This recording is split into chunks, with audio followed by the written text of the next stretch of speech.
Hey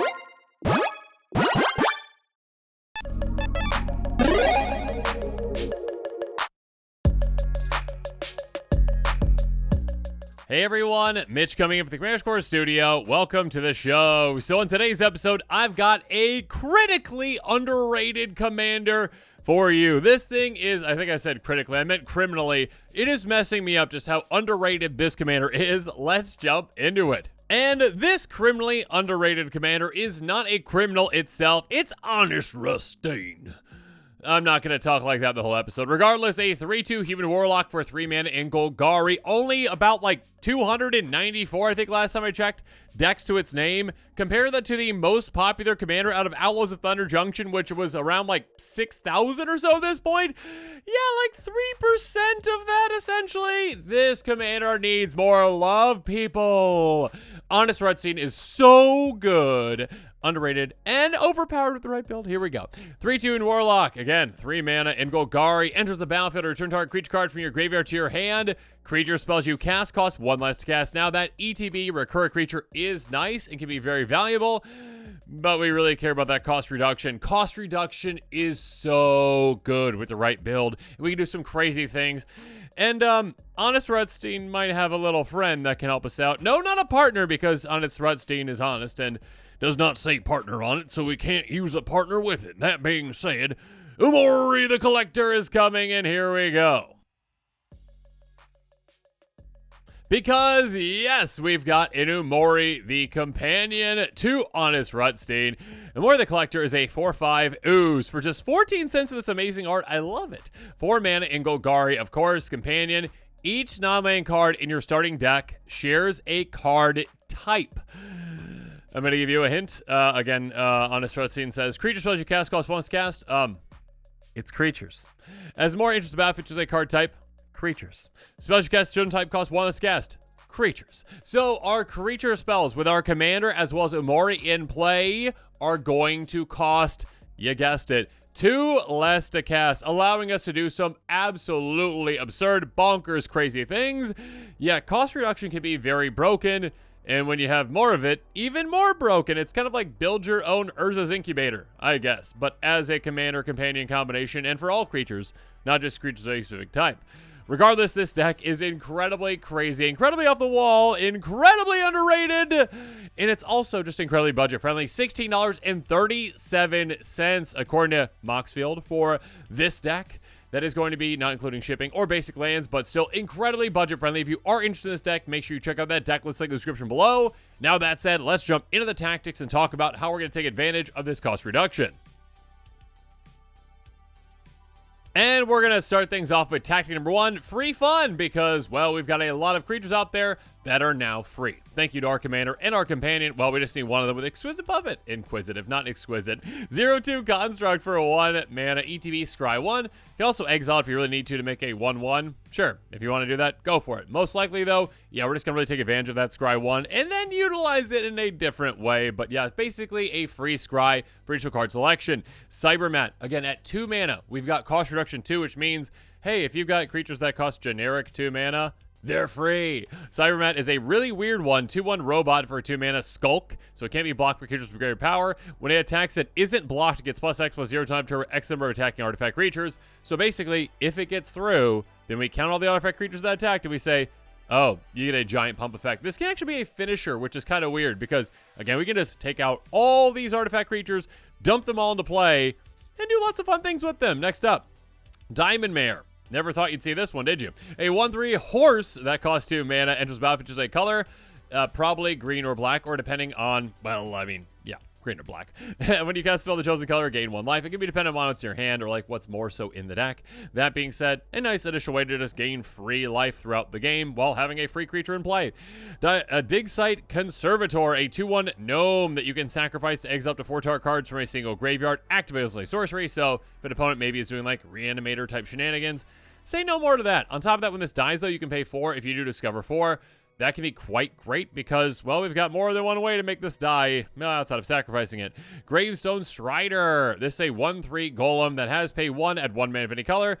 Unfortunately, active only once each turn, but it can be nice to filter mana through it when we need to. You can also exile from your graveyard, exile a card from your graveyard. So again, graveyard hate, which can be huge. Halo Scarab. When this one's in our graveyard, we can pay 2 to exile from our graveyard to create a treasure token, so it can be some nice ramp as well.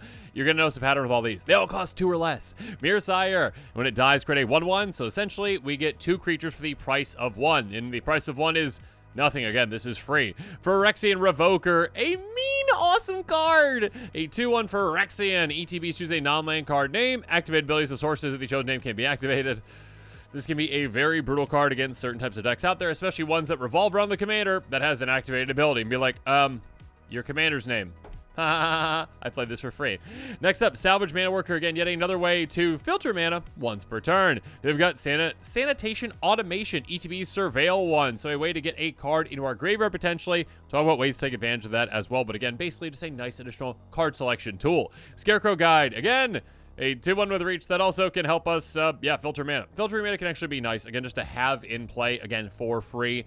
You got a lot of great options when it comes to creatures that cost 2 or less, and then you got ones that you can just put in play for free, and why not? Next up, Shire Scarecrow, again, a 0/3 defender that you also can filter mana with once a turn. And then finally, Watchers of the Dead, a 2/2. We can exile it, and each opponent chooses 2 cards to their graveyard, exiles the rest. So again, this can be a way to panic button, be like, graveyard player over there is going a bit crazy. Let's get rid of that. And you get to keep 2 things, and everything else is gone. And all your opponents do the same. Next up, though, let's get really spicy with free funds. Tactic number 2. Again, we're going to be getting things into play and being like, let's ramp now as well. Mirror Moon Vessel, a 1/1 mirror. When it's put in the graveyard, you get 1 mana back. So this can actually be like mana generation for you. Again, you play it for free, and you're like, oh, okay, I'll sacrifice it. Hint, hint, wink, wink. We've got ways to sacrifice things for free. I sacrifice it. I get more mana. Good for me. For free. Copper Mirror, it can tap for a green. So again, literally a mana dork you play for free, and then all of a sudden you're like, oh, okay, cool. Next turn with Summoning Sickness, I'll tap it for mana. I ramped for free. It also got a way to tap it for the same turn. Like, Crashing Drawbridge, we'll get there right now. 0/4 Defender Wall. Tap creature control, again, haste till turn. This can be a great way to get this in play.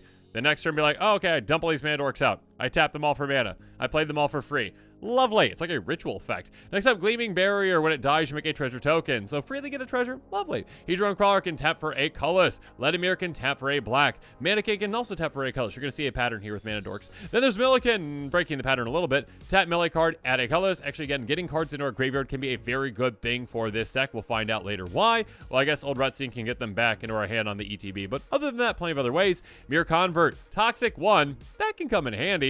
But more so, tap, pay 2 life, add 1 mana of any color. Ornithopter Paradise, also a great card to just tap for 1 mana of any color. Then finally, I'm breaking the pattern here. Wood Elves. Wood Elves is a card that is technically free in this deck. You do have to pay a green mana. Sure. That being said, a 1/1 Elf Scout, ETB, search your library for a forest card, put that card on the battlefield, then shuffle. Does not say tapped, which means as long as you have 1 green mana available, you play this for 1 green mana, again, because it gets reduced by 2 thanks to your commander and companion, and then you go and get a forest, which comes into play tapped, and all of a sudden, you're at the same place you just were, which is great, except you've got 1 more land than you just did. Moving on to tactic number 3, Outlet Mall. Again, we play all these free things. What do we want to do with them? We want to now sacrifice them for free and for value. We'll talk about plenty of ways to gain advantages from actually sacrificing them. That being said, we already have one with Viserys here. Sacrifice a creature, again, for free, whenever we want, instant speed, whatever, scry 1. So yeah, get those free creatures into play, sacrifice them, get whatever benefits we get for sacrificing them, on top of digging down through our deck with this. Bloodthrone Vampire can be a one-shot KO with this deck if it gets through. Sacrifice a creature, +2/+2 until end of turn. Again, we're going to be churning through creature after creature after creature after creature, all of them coming into play, sacrificing them all, and just making this power massive. Emrakul's Evangel. This one is like an all-at-once free sacrifice outlet. Tap, sacrifice this and any number of other non-Eldrazi creatures. Put a 3/2 Eldrazi creature into play for each creature sacrificed this way. So being able to just be like, oh, okay, I sacrificed my entire army of tiny little useless artifacts, whatever, sure. And all of a sudden, oh, they're a 3/2 Eldrazi. I did this right before my turn. Now I've got an army of 3/2s who swing at my opponents, or also sacrifice for value if I want to. Moving on. Viralzi Scar Striped. You can scavenge cards out of your graveyard, which is nice. More importantly, though, sacrifice another creature, regenerate this one. So this is a protected sacrifice outlet, one that stays in play, one's going to be hard to deal with. Next up, Woe Strider. Basically, another Viserys here. Enters the battlefield, though. We get a goat. Cool. And again, keep in mind with all these creatures, keep in mind that cost reduction as well. This costs the exact same amount as a Viscera when we have our commander and companion in play. So make that goat. Sacrifice creature, scry 1. You can also bring this back by escaping it. Yahenni, also another potential win condition for us. Creature opponent controls dies. We get a counter on this. This can be massive in absolutely no time. Also sacrificing creatures to give it indestructible, so really hard to deal with. Then there's Dimir Houseguard, a great tutor for us. We can transmute it away if we need to. Discard this, pay that 3 mana essentially in total, and then go get any card of our library that costs 4. So yeah, go get the perfect card for the situation that you're in, that you need, or play it, and also sacrifice creatures to regenerate it.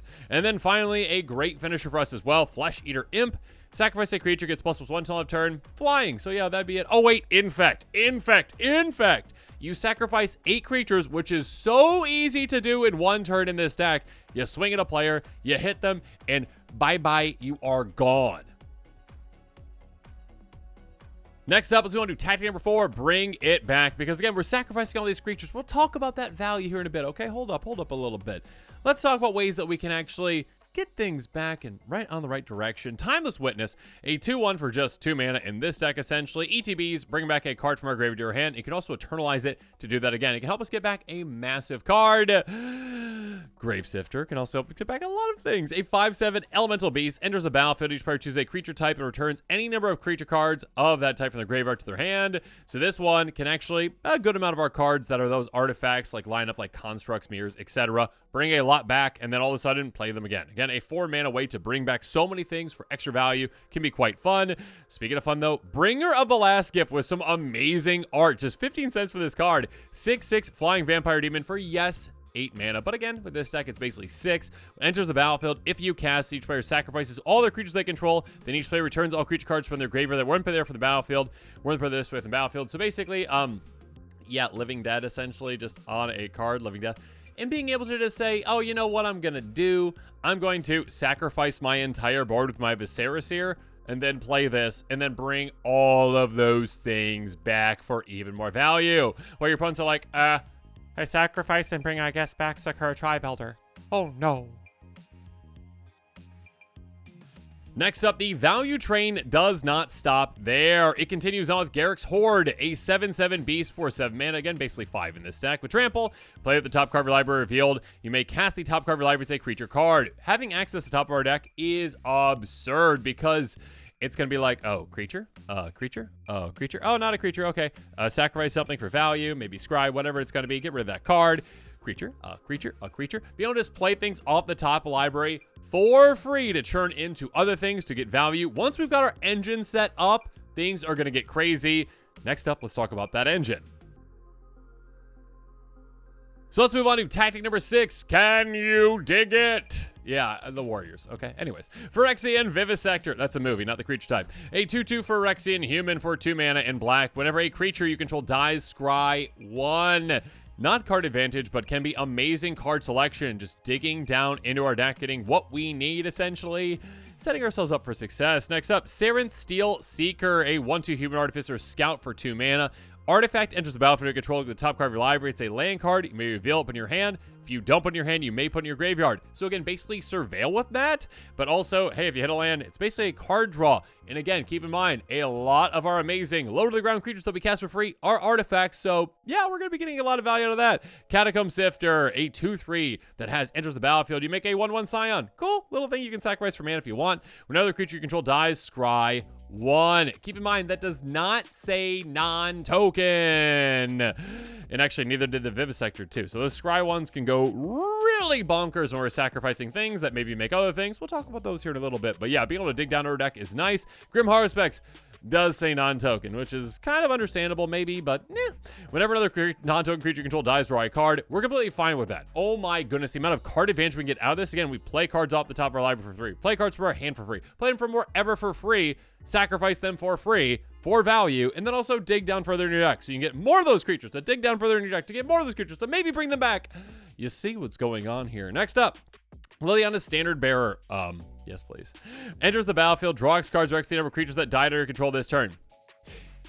Yeah, that's going to be a lot. We're going to be churning and burning through creatures. Again, this does not say non-token. So churn and burn through creatures, maybe make some other creatures when we do so, and then all of a sudden, play this for 1 mana, because again, that cost reduction, draw a certain amount of cards, play more creatures, sacrifice this, maybe bring it back with Honest Rutstein. What are you doing? Crazy things are happening right now. Midnight Reaper, another great way. Gotta be careful with this one though, but we'll talk about ways to help with that carefulness. 3/2 Zombie Knight. Whenever a non-token creature controlled dies, deals 1 damage, you can draw a card. Basically, Grim Horror specs, but with a little bit of pain involved. That's okay. Speaking of pain, Corpse Augur, a 4/2 Zombie Wizard. When it dies, you can draw X cards, lose X life for X number of creature cards in target player's graveyard. Our graveyard is going to be chock full of creature cards most of the time. When that is the case, we pay 2 mana, we play this, essentially, we sacrifice it for free, and then we say, draw me all the cards so I can play more things to sacrifice them. Next up, Erebos Blackhearted. Whenever another creature you control dies, you may pay 2 life if you do draw a card. It does not specify non-token. Keep that in mind, which is huge. On top of that, though, pay 1 a black, sacrifice a creature. Target creature gets -2/-1 until end of turn. So this can be a good sacrifice outlet, not a free one, but one that can be removal in a way as well. But yes, a way to draw a ton of cards. Keep in mind, yeah, you might lose some life. There are ways to make up for that, though. That's okay. Reaper the Wild. Whenever another creature dies, scry 1. So not just non-token, but whenever anyone's creatures die, not just our own, we are going to be scrying so much. And again, on a 2-mana creature, essentially, for this deck. You can also give it Death Touch or Hexproof if you really want to do that. Skull Mulcher. Oh my goodness. Play this for, again, basically 3 mana. Devour 1. So basically, sacrifice any number of creatures that you want. When this enters the battlefield, it gets that many counters. Oh, and by the way, enters the battlefield, draw a card for each creature it devoured. That's going to be a ton of creatures. Dig down into your deck so much with this. Harvester of Souls can help us out a lot as well. Whenever another non-token creature dies, you may draw a card. Counts anyone's non-token creatures, not just our own, so do keep that in mind. An incredible draw engine. Azoni 1009, a great engine for us for both things. Hey, enters the battlefield. Make a 1/1 black and green inside creature token for each creature card in your graveyard. A great creature token generator. My goodness. And also, if you need to, sure, pay 2 mana. Essentially, sacrifice a creature, gain 1 life, draw a card, dig down further into your deck. Finally, Malevolent Witchkite, a 5/4 Flying Dragon Warlock, because that's a thing for basically 4 mana for this deck's purposes. Enters the battlefield, sacrifice any number of artifacts, enchantments, and/or tokens, then draw that many cards. So, yeah, sacrifice your creature tokens, sacrifice those artifact creatures that you have as well. Draw so many cards with this. Lots of fun to be had. Next up, though, tactic number 7, the golden pig of this deck. I cannot believe Sir Conrad is budget again. 45 cents for this amazing card. 5/4 Human Knight, 5 mana in black. Whenever the creature dies or a creature card is put in a graveyard from anywhere other than the battlefield, or a creature card leaves your graveyard, Sir Conrad of the Green deals 1 damage to each opponent. Again, we've talked about so many ways for our creatures to go here, there, or anywhere, especially when it comes to our graveyard. So being able to, get them in play, sacrifice them, they hit our graveyard, mill them, hit the graveyard, sacrifice them, surveil them, whatever it is, hit the graveyard. And then maybe bring them all back into play or bring them back to your hand or whatever it's going to be. Sir Conrad punishes your opponents a ton for when creatures go here, there, and everywhere. In my opinion, definitely worth the title of Golden Pig. Next up, we've got Yard Pains and Gains. Tactic number 8. Falkenrath Noble, a 2/2 Vampire Noble flying. Whenever it or another creature dies, target player loses 1 life and you gain 1 life. We're going to be having a lot of creatures die. We're going to be draining our opponents a ton. This is one of the many ways that I'm going to be talking about that can help us make up for, the little life loss that we talked about with some of those cards like Midnight Reaper. Next up, Sifter of Skulls, a 4/3. Whenever another non-token creature you control dies, you make a 1/1 Eldrazi you can sacrifice for mana. My goodness. Again, we talked about how, Mirror Moon Vessel can actually, give us some mana back, which is lovely and nice. This, all your creatures basically do that. You sacrifice those creatures, you get to replace them with more creatures that you can sacrifice for mana, for more value.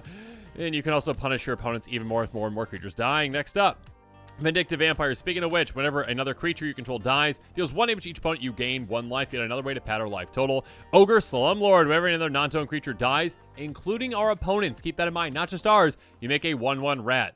Rats everywhere. Also, they have Death Touch. Lovely. Next up, Sly Requisitioner. It's got Improvise, a 2/2, so we can play this probably for free, most likely. I mean, at the very most, a single black mana, right? Whenever a non-token artifact you control is put in a graveyard from the battlefield, create a 1/1 servo. So basically, all of our artifact creatures get replaced now with 1/1 servos. Lovely. Speaking of replacing things, Whisperwood Elemental, a 4/4. Beginning of your end step, manifest top card library. Free creatures. Lovely. Speaking of which, sacrifice this until end of turn. Face up, non-token creatures you control gain. When this creature dies, manifest the top card of your library. Some amazing, basically, creature replacement, but kind of like card advantage as well with that manifesting. Lovely. Moving on, Fangren Marauder, 5/5 beast. Whenever an artifact is put in a grave from the battlefield, you may gain 5 life. Keep in mind this counts anyone's artifacts, anyone's graveyards. Yes, tokens technically hit the graveyard, so when your opponent sacrifices a treasure for their mana, they're like, I sacrificed 3 treasures, I get mana, look how cool I am. You're like, I gain 15 life. Thank you. Oh, and by the way, when I'm sacrificing all my artifact creature army, I'm gaining all that life too. Yay. Yeah, basically 5 life per artifact, per any artifact in the graveyard, you're going to pad your life total to oblivion. Moving on, tactic number 9, wrenches. Yeah, let's throw some wrenches into our opponent's plans. First up, this is kind of a mean one, but an amazing one. I love it. Thought Picker Witch, a 1/1 human wizard that you pay 1. You sacrifice a creature, so not a free sacrifice outlet, but as close as you can get, essentially. Look at the top 2 cards of target opponent's library. They remove one of them from the game. Basically, fate-sealing opponents. You sacrifice creatures, and you say, what do you have on top? Nah, I don't like that. I want you to draw that one instead. I don't like either of those. Okay, let me sacrifice another creature. How about now?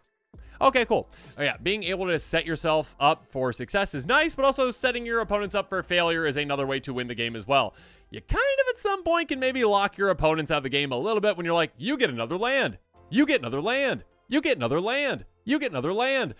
Yeah, with the right play group, you might need to ask if it's a fine card, right? It's a fine card. Demon's Disciple for a single black mana, again, for this deck's purposes. For the most part, you're going to be just paying that. Enters the battlefield, each player sacrifices a creature planeswalker. You'll probably just sacrifice the Demon's Disciple, or maybe one of your little tiny artifact creatures. Plague Crafter, again, ETB, each player sacrifices a creature planeswalker. Each player can't discards a card. Next up, Rexage, ETB, destroy artifact or enchantment. Also, Foundation Breaker, basically the exact same thing. You can evoke it, and it dies right away. Or, again, for this deck's purposes, it's going to cost 2 less most of the time.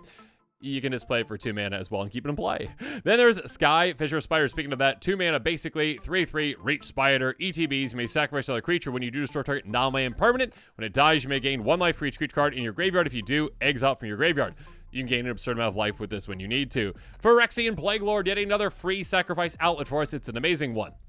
4/4 for Phyrexian Carrier, because that's a thing. Tap, sacrifice it, target creature gets -4/-4 until end of turn, but don't do that until you really need to. Sacrifice a creature, target creature gets -4/-1 until end of turn. A great way to just decimate our opponent's armies. Even more so, though, they'll never keep anything in play with Butcher Malakir. My goodness. A 5/4 Flying Vampire Warrior for 7 mana. Whenever another creature you control dies, each opponent sacrifices a creature. Yeah, we've talked about how many creatures we can get to play for free, how many creatures are going to be sacrificing, how many creatures are going to be making, and then sacrificing. Your opponents will not have a board when you are done with them once this is in play. Next up, tactic number 10, a final little bonus tactic to talk really quickly about some lands we're going to be including that are also creatures, because why not? I guess we kind of have to do that, though, again with the companion, but our lands are creatures. Tangled Florahedron, taps for a green. Cool. Again, it's having like additional creatures just as lands as well. Again, the MDFCs, the backside is enters battlefield, taps for a green. Having these in the deck is great as well, because just getting an extra body on the field, again, for just 1 mana, essentially, with our commander. Hey, cool. Get that in play. Good ramp for us. Or also just a good way to sacrifice it for an absurd amount of value. Black Bloom Rogue, a 2/3 human rogue for 3 mana, but again, basically 1 in this deck. Menace. Gets +3/+0 as long as the opponent has 8 or more cards in our graveyard. We don't care, really. I mean, sure, it's nice if we can get this in play and hit people with it, but more so it's just like it's an extra body in play that we can sacrifice for value. Kazani Mammoth. Again, kind of the exact same thing. 3/3 Elephant for basically 2 mana. Land enters battlefield to control, gets +2/+2 until end of turn. Cool. A slight threat. But more so, we care about decimating our opponents by sacrificing it most likely. But now, as this episode is coming to a close, it's time for me to hear from you. So again, what are your thoughts on this budget-friendly, uncommon, Uncommonly amazing, underrated, overpowered with the right build, Commander. Again, churn and burn through your deck. Get all these creatures into play. Sacrifice them. Do it again and again and again. Decimate your opponents with Honest Rutstein. So yes, let me know what your thoughts are on this deck. If you are interested in this deck list, again, incredibly budget friendly, make sure you check it out. And of course, as always, thanks again and have a good one. This show and episodes like this one are possible thanks to viewers like you. If you're looking for an easy way to help support this show, make sure that you like, share, and subscribe. Also, hit that bell notification icon so you don't miss any new episodes. You can also go check out our playmats and other merchandise at thecommandersquarters.com. We also have a ton of brand new t-shirt designs in stock, so make sure you check out those as well. Another easy way to support this show is with our TCG player affiliate links. So whether you're buying a deck or individual cards, you can use this general link right here or one in the description. And the final way that you can support this show is by supporting us directly by becoming a patron. There are many benefits to being a patron, and I truly couldn't do this without all of their support.